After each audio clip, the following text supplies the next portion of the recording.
From the Book of Deuteronomy. Moses spoke to the people, saying, "Now Israel, hear the statutes and decrees which I am teaching you to observe, that you may live and may enter in and take possession of the land which the Lord, the God of your fathers, is giving you. In your observance of the commandments of the Lord your God, which I enjoin upon you, you shall not add to what I command you, nor subtract from it. You have seen with your own eyes what the Lord did at Baal Peor.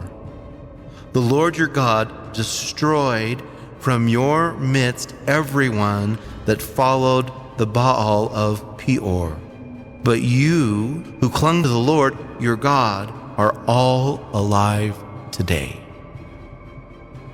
Therefore I teach you the statutes and decrees as the Lord my God has commanded me, that you may observe them in the land you are entering to occupy. Observe them carefully.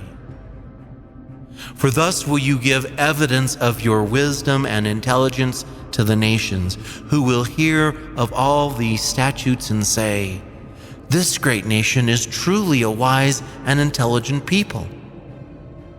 For what great nation is there that has God so close to it as the Lord our God is to us whenever we call upon him? Or what great nation has statutes and decrees that are as just as this whole law which I am setting before you today? Ask now of the days of old, before your time, ever since God created man upon the earth.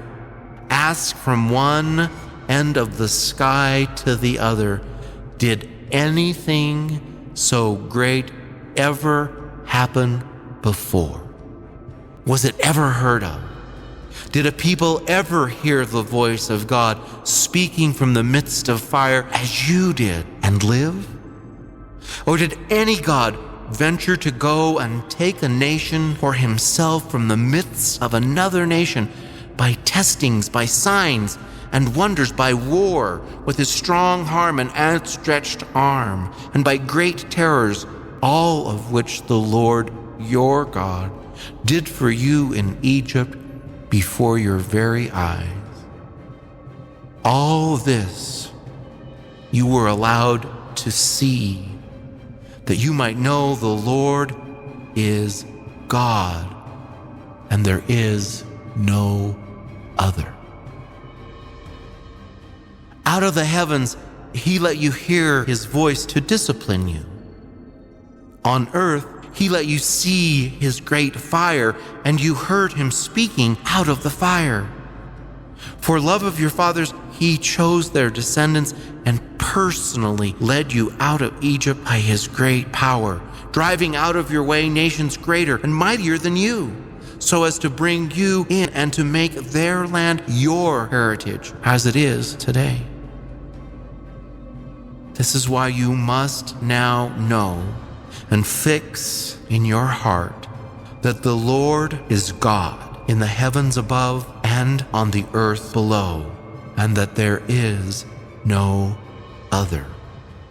You must keep his statutes and commandments, which I enjoin on you today, that you and your children after you may prosper, and that you may have long life on the land which the Lord your God is giving you forever."